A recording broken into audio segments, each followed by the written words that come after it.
And so it's like kind of no matter what you're doing, like there's always going to be like problems with it. There's always going to be like stress associated with it. But I think at least in this life, kind of like more like entrepreneurial, of course, online business, at least we get to like choose those problems. You know what I mean? So yeah, when you wake up, it's like, yeah, there's a lot of shit to do, probably a lot of stress about it. But at the end of the day, you kind of pick your battles, right? And it just kind of is what it is. And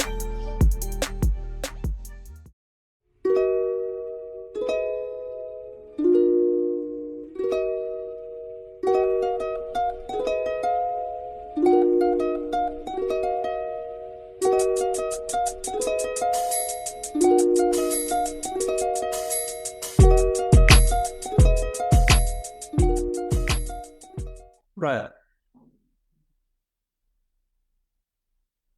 I prepared a question that I wanted to get this conversation started and a certain way I wanted to move through this. But I decided to change that last minute. So the question I have for you then to get this all started is, who are you and what is your mission? trying to get deep right off the bat. um, who am I? What is my mission? I mean, fuck, dude. I don't know. That's a good question. I think a lot of times people kind of get into like the world of like online business or more or less like entrepreneurship with kind of like the general goals of like, yeah, you want like obviously more money, more freedom and stuff like that without having like a deeper mission behind it or like that kind of like deeper why. And I think like whenever I first started, it was kind of the same thing of like, oh, I could do this, make a little bit more money, have a little bit more freedom, so I'm going to do it. But I think as you kind of progress in it, you realize like how important that stuff is. And so that's honestly something I've kind of been focusing on last, whether it be like last couple months or even last couple weeks with some different stuff that I've been doing is honestly trying to figure out the answer to that question. So I think like as of right now, the mission has always been to, of course, like make more money, have a better life for myself, better life for my family. But, in terms of the deeper reason behind it, I'm not sure. I don't know. I think it just kind of it is very like intrinsic and it's just kind of something I've always wanted to do. And I don't know if figuring out the why is like super important at this stage, if that makes sense. When do you think it would become important if it ever does? I think kind of like as you progress, it does become important. But like whenever you're first starting off, right? Like for example, it's kind of like what I do now for the most part. I've been taking like sales calls for other companies. I don't think that you need some sort of deep heroic mission to be able to do something like that. You know what I mean? But as the goals get bigger and as I guess like what you want to do becomes like more challenging. And I think that is increasingly important. And like I said, that's kind of where I'm at right now, where, just kind of starting off, learning some skills, making some cash. Like, yeah, you don't probably need that like deeper why to do anything like that. But, as life kind of goes on, you understand the importance of it. And so maybe it's something I neglected, um, as in what is my mission. But yeah, it's something I think I'm still trying to kind of figure out the deeper reason behind it all. Because I know, like, if you were to ask me what's my mission, apart from, basic things like get a good life for my family, get a good life for myself, help other people generally, I don't really have a mission. The same for everyone, man. Yeah. Yeah. But then interesting because Simon Sinek always says each person has their own mission and their own thing. So how would you look at what he's saying? Yeah, and I think that why is always kind of on deeper levels for different people, right? And I think like my why is probably like, well, why not? Like what else is there to do? I think then make money and live a fun life, right? Like what else is there to do? Because I like the way I look at it, especially it's like, before this I had like a corporate job, right? Before that I was unloading cargo planes on a night shift, right? Like a union job. And so it's like kind of no matter what you're doing, like there's always going to be like problems with it. There's always going to be like stress associated with it. But I think at least in this life, kind of like the more like entrepreneurial, of course, online business, at least we get to like choose those problems. You know what I mean? So yeah, when you wake up, it's like, yeah, there's a lot of shit to do, probably a lot of stress about it. But at the end of the day, you kind of pick your battles, right? And it just kind of is what it is. And I think it's a fun life to live. What made you make that transition from, working at a full-time job to moving into sales? If that, or was that the first thing that you moved into? Yeah, so I think the goal for me, like I knew I never was going to stay on like the conventional path, so to speak, for very long. Like I never knew what I was going to do, but I knew it wasn't going to be something like a 9 to 5 for my entire life. And so like I kind of went the conventional path of like, college, 4 year university, got a degree. Next step is you kind of get a full-time job, right? And that's what I did. And I think kind of like knowing that it was never the long-term plan, I was always looking for something else. And so then I kind of found like the online money space and kind of learned about like the high ticket sales space, which is very similar to what I was doing, but in like the better vehicle for it, right? Because if the ultimate goal is entrepreneurship, have your own business, you're really not going to do that in some boring 9 to 5, right? But if you learn to sell other people's offers and immerse yourself in that space, it just becomes a lot more real. And so I kind of saw that as like a very easy transition and a very easy like next step to get to eventually where I wanted to be. Where did you want to be? Yeah, man. I mean, like I said, I think it's kind of the same for everyone, right? You always want to make more money. You want to have more freedom. You want to have a better life for yourself and have a better life for your family. And you're really not going to do that. If you want to make the type of money to have like the quote unquote, like the financial freedom, you're not going to do that working a 9 to 5 job, right? It's interesting because Alex Hormozy, and I quote Alex Hormozy way too much on this show, but he has a saying that you don't have to know what your ultimate goal is. Just know, all right, you don't want to do these things, so don't do them. You know what you don't like. You know what isn't your goal. So just Yeah. move away rather than move towards something. Yeah. And I think like a lot of times, in this space, people are kind of have like those different like personality types where some get really into like the why, the mission behind it, and kind of get like deep and philosophical about it. And I don't think that I'm kind of like that way. I think I just kind of saw a life that I wanted to live and a life that I didn't want to live and just kind of took the necessary steps to do it. Right. Where like a lot of risks taking kind of in that journey, like quitting a job and getting off the conventional path. And there really wasn't, a huge why behind it. I think it was just kind of very obvious to me of what I needed to do. And so I did it. And, there isn't that the mission behind it. I think I don't know where it's going to take me. I just kind of know, like you said, right? I know what I want to do. And I know what I don't want to do. So I just kind of wake up every day and then make those decisions to get to where I want to be. Was there a single moment when you were at your job, like that was the tipping point, the turning point, the thing that made you just say, now is the time to move into something else? I mean, like I said, there was never really a huge reason to like stay. Like I was pretty much always looking for a way out. Like I was always looking for doing like different like side hustles and stuff like that and trying different things and honestly like applying for even like different jobs. I was always trying to like kind of level up. So in terms of there being like one thing to kind of make me have that shift, I think it was just like finding an opportunity that I thought, you know what, this one makes sense. I'm just gonna burn the ships, make the jump, and kind of hope it happens. And so it wasn't like anything I was like super annoyed with my job. Honestly, like my job was fine. It was kind of chill. It was super easy. Pay was good, but it's just not what I wanted to do. And so once I was kind of like connected through like different recruiters, I ended up getting contact with this guy who's running an offer of his own and just kind of said, fuck it, this one looks good. I'm just gonna do it. And so that's what I did. How do people get them started finding opportunities? Because most people that I know say, well, I can't find anything. I can't find any jobs. I can't find any position. I need to spend more time learning, and then they cycle through it and they decide it's not worth it, and then they just give up. Mm-hmm. How do people get out of that cycle? You mean like find like sales opportunities? Opportunities in general, whether in sales, other things, just the opportunity to move out from their comfort zone, basically. Yeah. Yeah, I think that's a good question. Like I think that you have to realize like it's not gonna kind of like come to you. I think a lot of times people, maybe you can kind of cope and say, oh, I'm like trying something, but you're really not. Maybe you like bought a course, you're just kind of going through it. And like kind of the mistake I made, I was in like this Facebook group. They had like, you know, like live calls and stuff like that. And I'd like watch them, but I wasn't really doing anything. Like you kind of convince yourself that you are. And so like for sales, it's like actually reaching out to people and saying, hey, like I want to sell for you. Or like maybe you're a copywriter, same thing. Maybe it's cold emails, maybe it's, you know, Instagram outreach. Like until you're actually like, reaching out and putting yourself out there and giving yourself an opportunity, you know, it's not going to come to you. And so I think a lot of times people pretend that they're starting, pretend they're trying, but they're really not. I see people's lives as a series of dominoes, and I've tweeted about this before.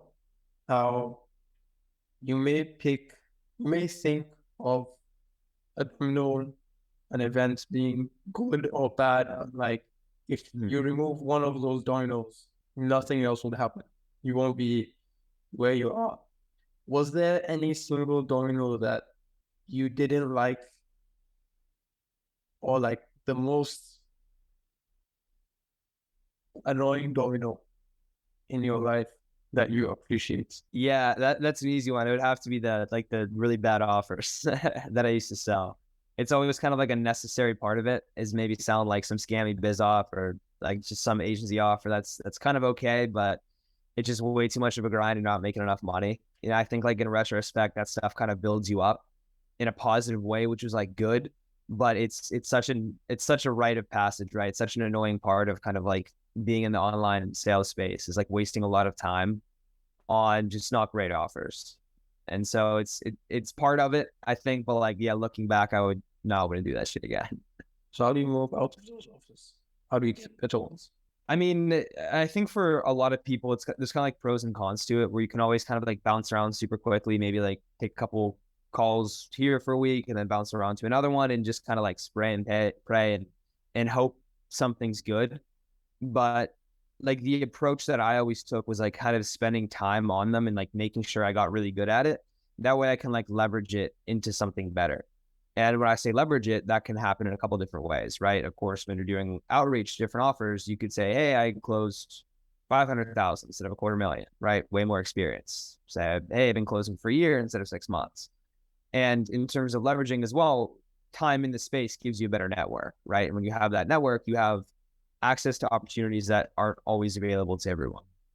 And I think that's like one of the biggest ways to kind of get those really good offers so you can make really good money. Outreach or network? If you had to pick one, what would it be? I mean, network is obviously ideal, but not everyone has that luxury, right? Especially if you're just starting off, you don't have any experience, you probably don't have like a, you know, a recognizable name in the space. It's kind of hard to leverage a network. So you kind of have to start off with the outreach first. What have you found as best for outreach? Um, so I honestly only ever got an offer through outreach one time. I've gotten offers through like recruiters, which I guess kind of came to me, which is sort of like networking a little bit. And I got one through like a Facebook group, which was actually a pretty solid offer. It was like real estate. It wasn't a great time to be selling real estate in like 2022, but I think it really just comes down to like the offer as opposed to like the vehicle, right? Because I can get a really good offer through a network. I can get a really good offer through a Facebook group. You could also get a really bad offer through a Facebook group, and you can also get a really bad offer or through your network. So I think while networking is ideal, it's still very offer specific. If I got into sales today and had zero sales skills, zero knowledge of closing, zero knowledge of setting, and I wanted to become a sales millionaire, what single advice would you give? Let's say first get a sales job.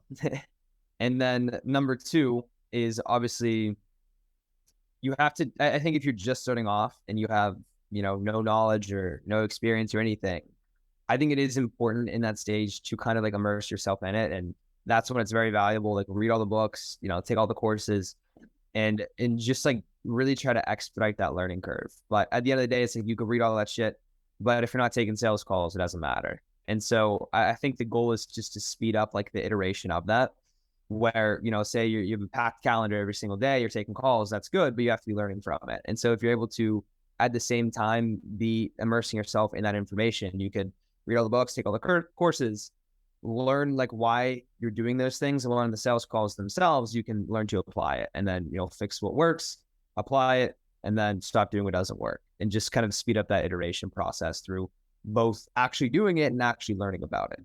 There's a quote of Alex Hormozy that says, volume is the best teacher.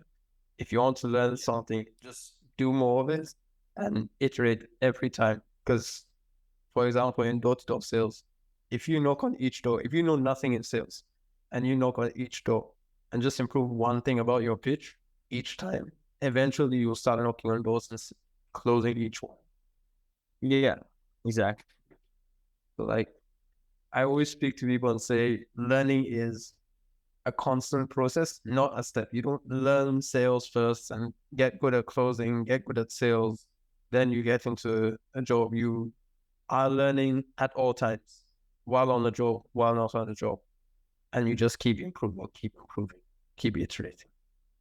Yeah, because even when you're on the offer, it's like, well, you can listen to your own sales calls, take notes on it, right? Listen to other people's offers, or like other people's calls on your own offer.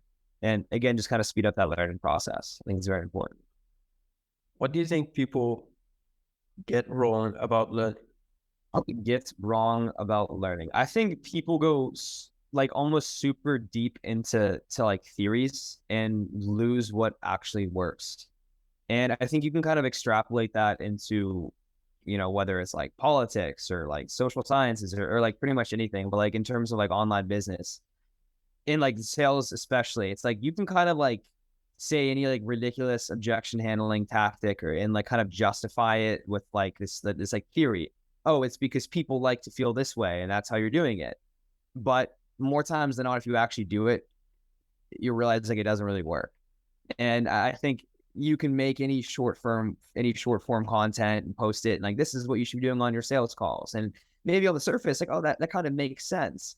But if it doesn't actually work on calls, then it doesn't matter, and I think that a lot of times people kind of get way too caught up in all these like stupid theories and stuff, instead of like making the realization that you're just like talking to another human being, and you're just trying to like, help them make a decision that works for them. At the end of the day, that's what it is, right? Closing a deal, simple as that. And people kind of get lost in it. What's your sales framework? What do you mean, my framework? Like, if we were to get on a call and you're closing me on a random offer, let's say you're a banana farmer, or I'm a banana farmer, and Yeah, that's fine. I don't know, selling me a tractor. Well, I mean, to be honest, I think that it all really depends. It's very like offer specific, right? And so like the way we kind of have like on my calls, it's kind of a lot more authoritative, right? Because more times than not, like they kind of come to us, and we have what they want. We've done a very good job of doing it. It's very clear that we've done it in the past. We charge a very high number for it. And so like that's a very different dynamic, right? But if I'm a banana farmer, or forget your example was selling a tractor to a banana farmer, like that conversation would be very different. And I think like in sales, that's what you see a lot, where I work with people on their offers, and like whether it's like inbound lead or like cold traffic, or it's a biz offer, an agency offer, everything is very different. And so I think it's kind of hard to say like a sales framework generally. You see like the doctor frame kind of get thrown around, and I think like the core principle of that makes sense. I think it's kind of gotten like lost in practice and what that means. But at the end of the day, it's kind of what it is, right? Like you are asking questions, trying to like diagnose a solution to their pain, and whichever kind of like spin on that, and how you put your own sauce on top of that. I think the other day you kind of have to find what works for you. And so for me to give a framework to a banana farmer, I'm not sure if that would might be out of my league there. An interesting sales call for sure. Yeah, I don't know. I'll have to write up a script later. I want to start this thing where I ask every guest on this podcast this one question and see over the next 10 or 20 episodes the kind of answers I get. What's one belief about business, entrepreneurship, and life that most people believe that you find to be false? It's a good question. What is one belief that most people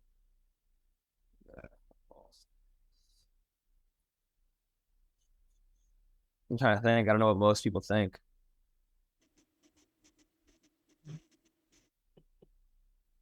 from your observations? Um, hmm,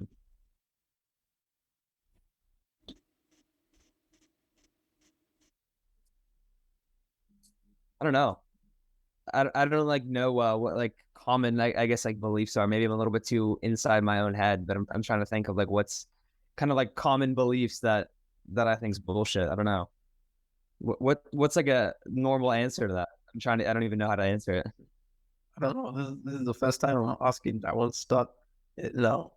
Yeah, it's a good question. That's not something I have like locked and loaded. You know what I mean? Of like common beliefs that I disagree with. But and if it comes up, I'll think of something, and then at the end of the at the end of the podcast, I'll answer it. What's an old belief of yours that you've completely changed your mind on? Yeah, I think whenever I was definitely like first starting off and kind of like the entrepreneurship thing, um, I think the belief that I had was kind of as long as you're like in the game, as long as you're trying, you'll kind of like get good at it. And I think that to me, that belief was a bit of a cope to stagnate, where you can make you can look back and say, oh, like what we're like 6 months into the year now. Oh yeah, I was in there every day. I was like taking calls. I was doing all this stuff. But it's like, well, did you actually get any better? Right. And I think that it's kind of a hard question to ask because just because you're doing it every day doesn't mean you're actually improving and doesn't mean you're actually making any meaningful change. Right. Because where I was like 6 months ago isn't necessarily what I want to be 6 months from now. And you kind of have to like to reverse engineer and like, well, am I actually doing what's required to get to where I want to be, or am I just kind of stagnating? And that was a tough question I asked myself. And I think the answer was that I was stagnating a bit. And so it's kind of a matter of thinking that, yeah, while you're doing it, it's you actually have to get better every day and not just show up every day.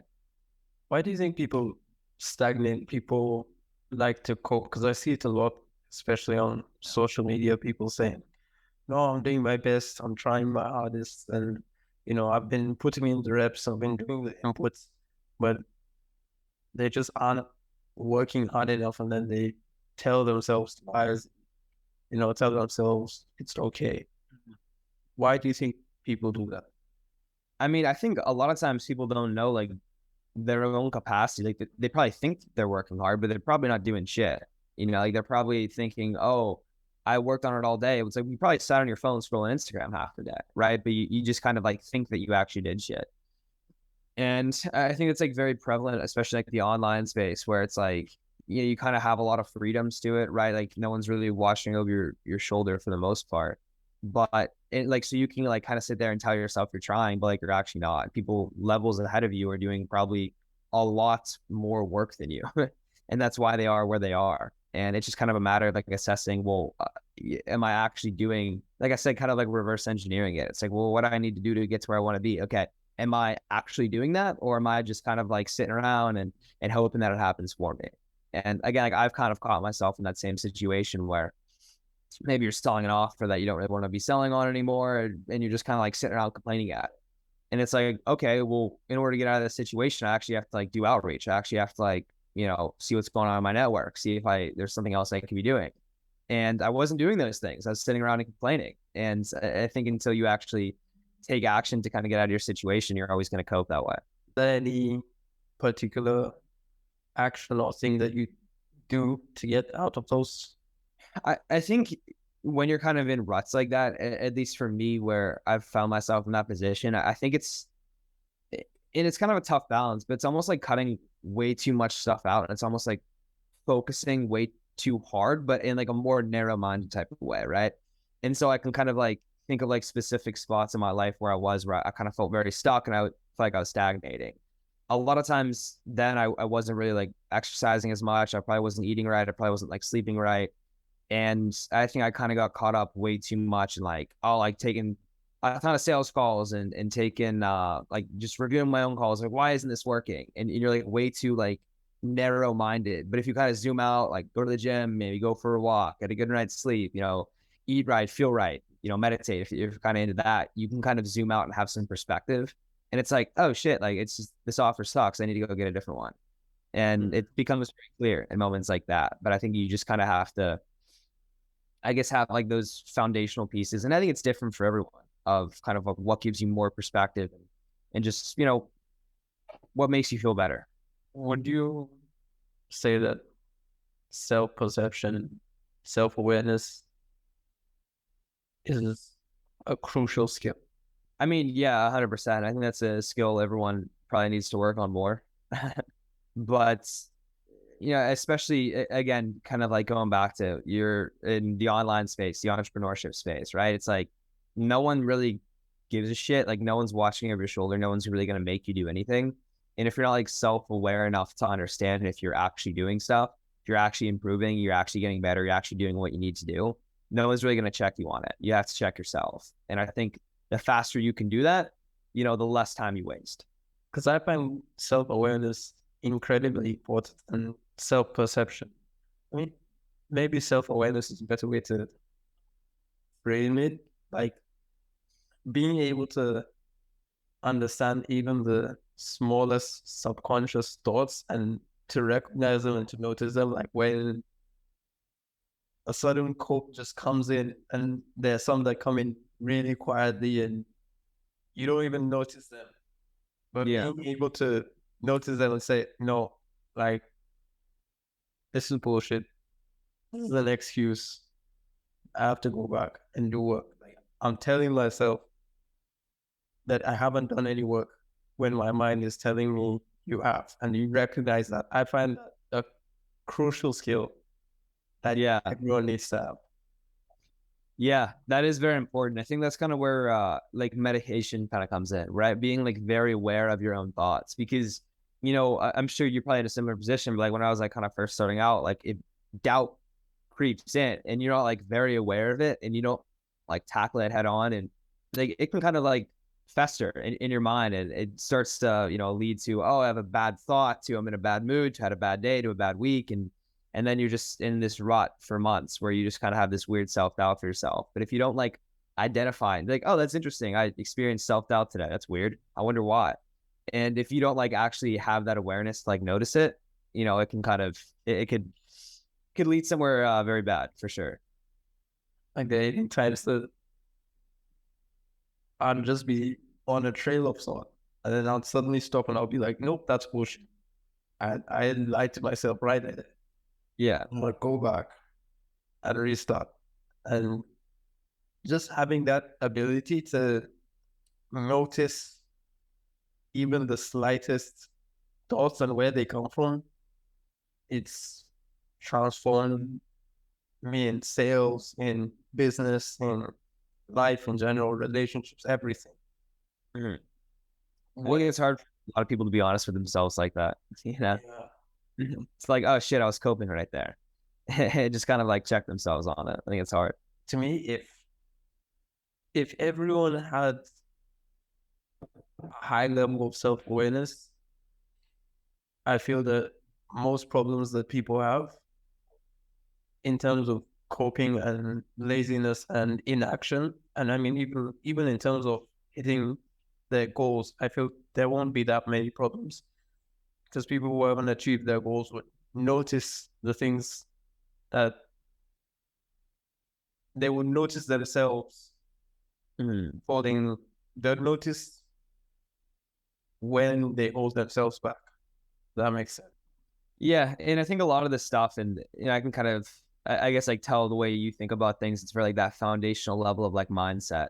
And I think it's like very important. I think I got way too caught up in like just waking up, like, dude, I gotta stop being a bitch, and just like doing stuff, and kind of like neglecting, a lot of that type of stuff, like my own self awareness, my self, perception, or again like the meditation and kind of like being aware of your own thoughts. I think it's something I've neglected a lot over the last like year or so for sure. What would you say is the most important skill in your life, at least? Most important skill in my life? Asking the hard hitting questions. I mean, I think in my life, it's always kind of been, at least like to me, the way I look at it is like in taking risks. Like the one thing I've always had is like that, I guess, like ability and both willingness to just like take a bet on myself, thinking, you know what, I'll figure it out.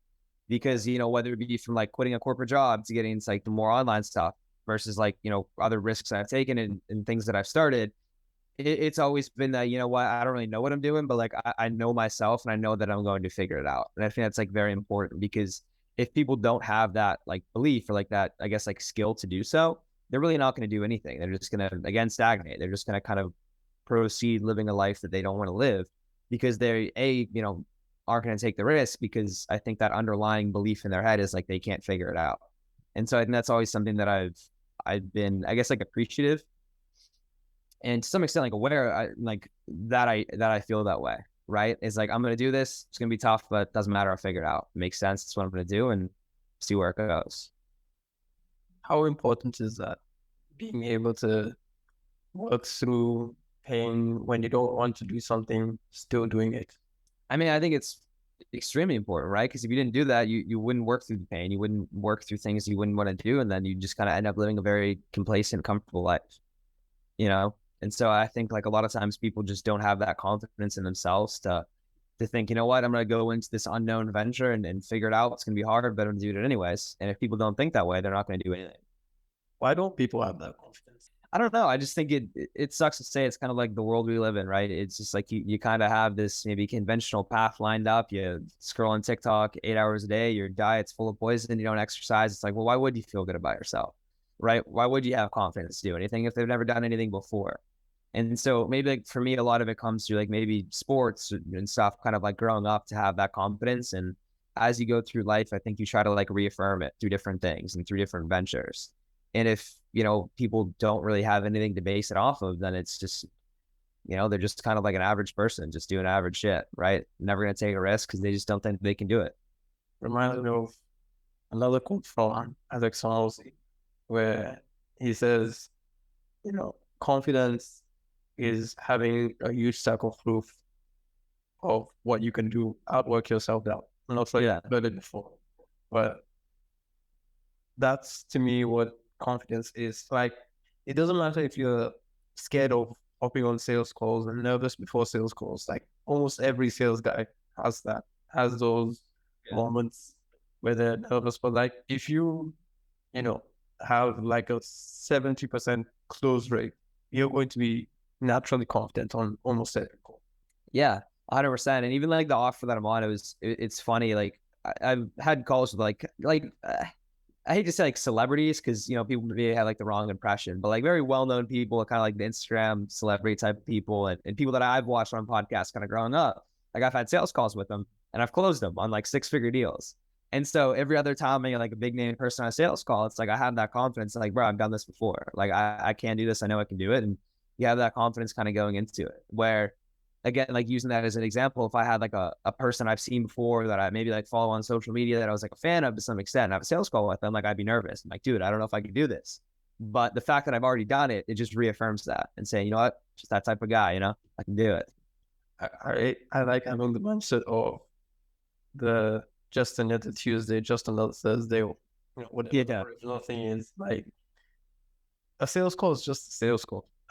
That's kind of what I do to de-stress myself whenever I feel overwhelmed with something. I just break it down to basically what it is. So if it's a sales call with a big guy, I remember when I was running my agency, there was a call that we had and it was a 2-call close. So the first call, we did the whole discovery thing and then we were discussing about everything and price and costs and things. And we agreed on a figure. After the call, I was just thinking $14,000 per month. Right. I need this. I need to close this deal. And it was kind of in my head, worrying about how can I close the deal? How can I use such a big price? How can he agree? How would it go? Yeah. And I just calmed myself down by saying, look, it's just another sales call. Yeah. Go in, do the normal thing, and go out. That's it. Mm-hmm. Yeah, I know, especially if, kind of like the online sales space, a lot of people, like I know I did it. For months, I was double booked on a calendar from 8 a.m. to 6 p.m. You know what I mean? So if like you fuck one up, you get nervous. Well, it's like I have a ton more of these. You know what I mean? It just kind of becomes like another rep, another conversation. And a lot of times you just forget the names, you forget the faces. It doesn't matter, right? You're just pumping out sales calls. So it's very easy to have that mindset of, I guess, like abundance to some extent, right? Just another call. It's interesting because like the scarcity mindset had its perks a long time ago in times of war and danger.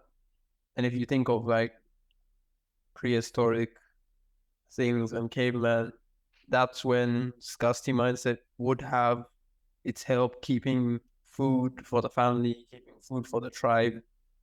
Mhm. Why do you think it's now more important to have abundance mindset? I think that if you, like you make a good point, right? Especially like the, times of war, like scarcity mindset, you have very like limited resources like food and water and stuff like that. Like you kind of have to make the best use of it. But like in today's day and age, you don't really have like those same problems, right? And I think in order to take those risks necessary and have those like beliefs that you're going to be the one, the 1% of the other 99% that start a business and succeed with it, you kind of have to have those beliefs that there's so much money out there. There's so many opportunities out there. Because if you don't, like, you're really just not going to take the actions necessary, right? Like if I genuinely believe like in my head that, oh, there's, say I want to start a lead gen company, think like, oh, there's too many out there, it's saturated, no one wants my services, like, if you just have like those negative beliefs, like you're never actually going to do it and you're never actually going to succeed. But if you have that abundance mindset of like, there's billions of dollars out there, I can absolutely get 10,000 of them myself per month. If you genuinely believe that, like you're going to take the actions necessary to achieve that. Where if you think that that's a lot of money and you're like, oh, I have money now, I'm just going to, hold off on it. I make $3,000 a month in my job. That's good enough for me. Like, that's fine. Then you're just going to do that. Is there a point of calming down, like with the constant hunger to grow for more, to develop, to get better, to earn more money, to make more money? Is there a point where it becomes better to relax?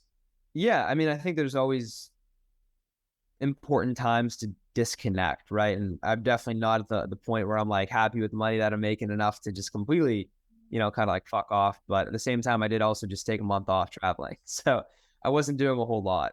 I think there is like a balance to be had where if you kind of feel like you're running into a wall way too much and in this pursuit of money, again, you can kind of get very narrow minded. And I think that's kind of what was happening to me. And so last month I was kind of bouncing around, I was doing a lot of traveling, and as a result, like my perspective's changed a lot. I feel very refreshed. I'm ready to get back into it. And, I think everyone kind of has different ways of doing that, but I do think it's important to kind of like relax and disconnect, because I think that if you don't, you can always just, again, kind of keep just running into a wall and maybe not have that bigger picture. You mentioned traveling. There's a quote from the founder of Nike, Shoe Dog, and it's where he'd finished his master's degree, he'd finished everything, and he just wanted to travel and see the world. And he asked his dad for money, and his dad said, "That's the last part of your education." And that Yeah. really hits me. Why do you think traveling is so important? Yeah, I've like never really done it that much until like the last month. And I just think like for me, it comes down to like probably two things. Is one, like, yeah, of course, like new scenery, change of pace, finally getting out of my apartment. And I was like Miami for a little bit, and I was like Puerto Rico, and it was cool. It was a very different environment, different scenery, right? See the way people live in this world. But like number two, it's the people that I was with, where I was with, like the owner of the offer that I sell, and obviously he makes a ton of money. And I was with one of my clients as well, and even just like being downtown in Miami, it's like just to kind of like see what's out there, see what other people have been able to accomplish. Like you see, it's on yachts one day, and then another day you see people driving around Lamborghinis left and right. It's just like, dude, like there's levels to this that I'm kind of not there at, right? And it puts it in perspective in a good way where, I live in Ohio and you don't have that like abundance mindset naturally. And so it depends like what people do when they travel. But, like for me, it was a very humbling experience where I felt like very small fish in a big pond, which is something I don't always feel like. And so just like that very clear, obvious perspective change that like, dude, I'm not shit. I feel poor. These guys are absolutely killing it, multi millionaires, and I'm not. And so like something's got to change there. And so for me, that's kind of what I got, while I was traveling, of course. But I think that it just kind of gets you outside your comfort zone and gets you in situations like that where you can kind of feel that. What you said reminded me of yet another Alex Hormozy quote, where he said, if you feel like you're a big fish in a small pond, you're not competing in a big enough pond. That's very true. I feel that very heavily right now. Like that was a complete mindset shift for me, because I was like, all right, you can become bigger, but then you move and you compete in a bigger arena. So you just keep progressing. It's not just Yeah. you become big and that's it. And that just changed your mind. And I feel traveling does that, or can do. Yeah. 100%. Because I think it's hard to kind of manufacture like a different perspective sometime if you're always in the same environment, and like, again, like for me, it's like, yeah, like of course I, do pretty well for myself. Like I do all right comparatively. Like a lot of my friends just kind of have like normal, like corporate jobs. That's obviously like, good for them. Like no, no bad words there, but it's like, you can kind of get caught up thinking that you've like made it to some extent when you haven't done shit yet. Right. Just because I don't want to say better off, but like you're kind of doing your own thing comparatively to other people, like in your small immediate circle, can kind of feel good. Like you feel good about it. And then like for me, I was like in Miami, I was staying downtown Brickell, like this high rise apartment. It's like, oh, people live this every day. And I'm not, right. You walk down the streets, get a coffee. There's Lamborghinis, there's Porsches, there's, you know, it, it's like, there's so much money out there. And it's like, I think I'm kind of doing well now, but it's like, you realize very quickly you're not. I was in Puerto Rico, the guy gets a yacht. He's talking about all these millions of dollars deals he has. And I'm like, shit, dude, like there's levels to this that I'm not hitting. And it's like one thing to kind of like, yeah, of course I like knew that before, that I'm really like not shit, but it's like to see it right in front of your face, so obvious how many people are doing way better than you are. It's really hard to ignore. And that's a very important mindset shift. We have a closing tradition on this podcast where the last guest, as well as the audience, ask a question to the next guest without knowing who that next guest will be. So the question that we have from the last guest is, if you were to go back in time to the start of your business, or in this case, to the start of your sales journey, what's one thing you wish you knew that would have sped up your progress? Yeah, I think it's kind of funny you asked that, because that's sort of like what we kind of built, like the community that we have. People find on Twitter, they probably see me tweet about it. It is a lot about that. I don't know if there's like one piece of advice or like one tactic or something like that in sales that would have expedited it. I think it is like a mindset that you have when I think you kind of get like jaded on sales calls to a certain extent. And there's a lot of like higher level principles and of like conversation that you just kind of pick up on after taking thousands and thousands of sales calls. And it's like, yeah, you wish you had all the answers when you're first starting off. But I think at the end of the day, it's like you need to actually take the sales calls to learn those things for yourself. Because even if I told them to you, you wouldn't get it. You wouldn't understand why. And so, I think just starting off, I wish I had the experience of taking thousands of sales calls, but, it's kind of obviously not the reality of it. What's the best sales advice you'd give? Best sales advice that I would give, I would say one thing right now that we've been talking a lot about with people in our community is just like challenging people and almost like pushing for a no instead of a yes. Because I think that if you think about like, it's like market sophistication, but like, do people have been on like millions of sales calls through lead gen agency, right? And they get the game, they get the tactics on what you're trying to do. And I think people make the mistake of pushing for the yes a lot because it increases sales resistance, because it makes them feel like you just are trying to make them do something. And if you kind of flip that script and challenge them on the things that they say and almost like kind of push for a no, it makes people defensive and sell themselves. Why do you think that is? I think sales resistance is like a very real thing. And that's something I've been aware of whenever I've been in like different situations, maybe like I'm the prospect getting sold to. When people like kind of ask stupid questions and like, oh yeah, wouldn't you like, 10 extra leads per month or some shit like that? It's like, well, yeah. And I think like conventional sales advice is like, oh, get those micro commitments, get them saying yes to small things, so they say yes to this big thing. And I think it just increases sales resistance because people kind of like know what you're doing. if you just like hype yourself up and maybe like hype them up and you try to be their friend and you try to tell them how great it's going to be when you're working with them, they just kind of get it. They're like, oh yeah, dude, I know you just you want to, you're like selling me on this, right? But I think if you kind of flip that script and you're like, oh, like, well, why do you want to do this? Okay, have you tried doing this? Oh, well, that work for you? No. And like you just kind of like put them on their heels a little bit, make them defend themselves. And it's like, oh, have you tried doing this first? Well, I don't know, most times people find success doing that before they come doing this. And just makes it feel like you're not really selling to them. It's like you're genuinely trying to see if it actually makes sense for them. Because like my framework in a way is less salesy, less trying to close the deal, and more make sure that they're qualified in every sense, and make sure that this is a great fit. This will be a great client for us, and a you know a great value for them. And that's kind of my whole thing, to make sure that, all right, this is actually what's useful to them. So I wouldn't challenge them on that. That really works. Yeah. And I found just kind of moving that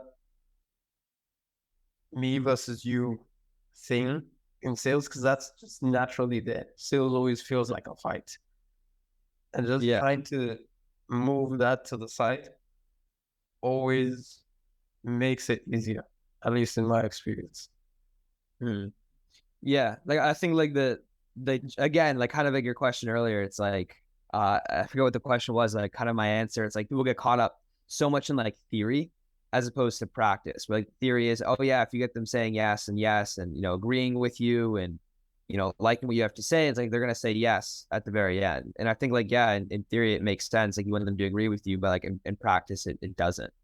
And when you understand like kind of what it is, like pushing for a no, it's just like kind of finding the reasons where it wouldn't make sense. You know what I mean? It's like maybe it's like a lead gen offer. And it's like, well, have you tried doing cold calling yourself? Have you tried doing cold emailing yourself? And it's like just asking those questions and almost like kind of saying, well, yeah, maybe you should try that. Like, why haven't you? Yeah. And then just kind of explain why they didn't. Oh, I don't want to. It sucks. I hate cold calling people. I just would rather someone do it for me. And it's way more powerful when they say it themselves versus whenever you tell them how great you are and how stupid cold calling is. It's way more powerful that way. And then that even gets their points for you to use against them in some way. Exactly. Yeah. Question from the audience. If you were a team in this day and age, what would you do to get to where you are now? Like a teenager? Yeah.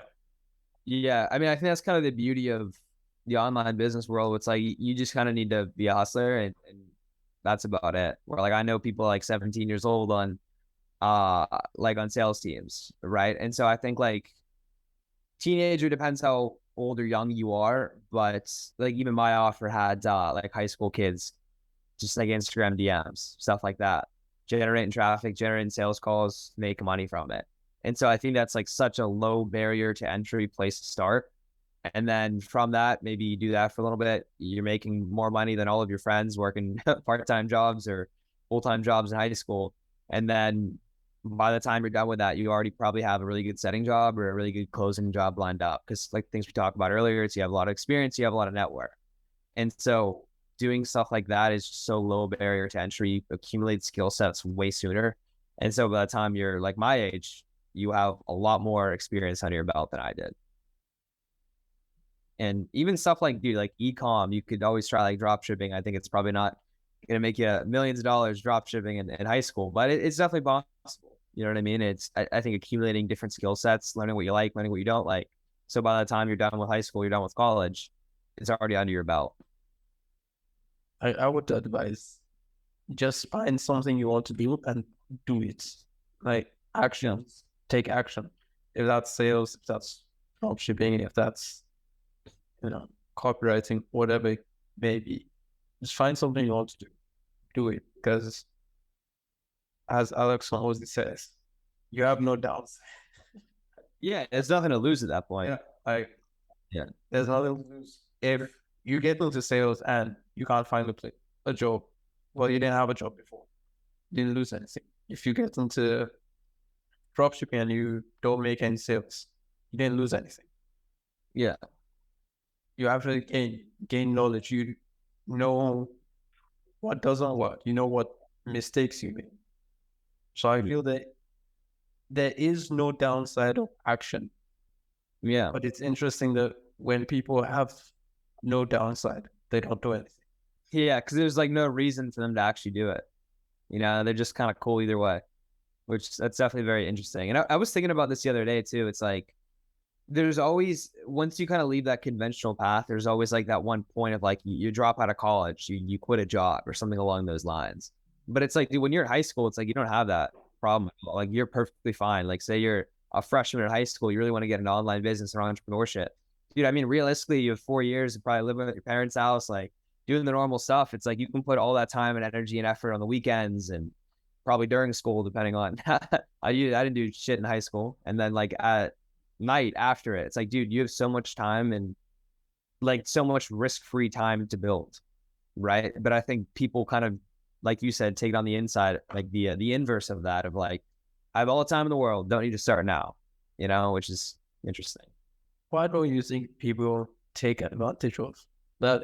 Like in high school, for example, you have so much time. Basically, all your needs are covered. So you don't really have any costs Yeah. and you have a ton of free time. So why don't people take advantage of that to grow and to level up? Yeah, it's kind of funny. And like you asked me a question about like kind of what like the mission is. And I think people don't really understand any concept of that at a young age. People don't have like any sort of that why because they just haven't maybe lived long enough for it, right? It's like you think of, you know, for example, like the Fight Club moment. Have you seen the movie like Fight Club? It's like people talk about like you have to like really kind of tear yourself down to build yourself up, right? But it's like if you're a high school kid, your mom's making you dinner every night, you don't really have that. You're just chilling, you're fine. And dude, like some people can do that. Some people are successful at a very young age, and we always see like the Mangazis of the world. But it's like again for him, it's like dude, he had that strong why. Like he had a tough situation to get out of. And if most people don't, maybe you live a middle class life, everything's taken care of. There's really no reason to go through the stress and the work of starting an online business when you could just go like hang out with your friends and light shit on fire. You know what I mean? Just light the house on fire. Why not? Yeah. What else is there to do? Brad, it's been great having you. It's been nice having you on the podcast, speaking with you. I appreciate you. I appreciate you taking time. Appreciate the work you're doing. I like your tweets. Nice. Nice and funny. Where can the people watching find you? Yeah, follow me on Twitter. Uh, that's pretty much it. If you follow me on Instagram, you can follow me there. But I don't think I tweeted about it once. Uh, Twitter is, I think it's Rye X Dirk. So RYXDURK. Follow me there. Like my tweets. Engage. Tell me I'm funny. Join my community. Thanks. Great having you, Brad. Thanks, bro.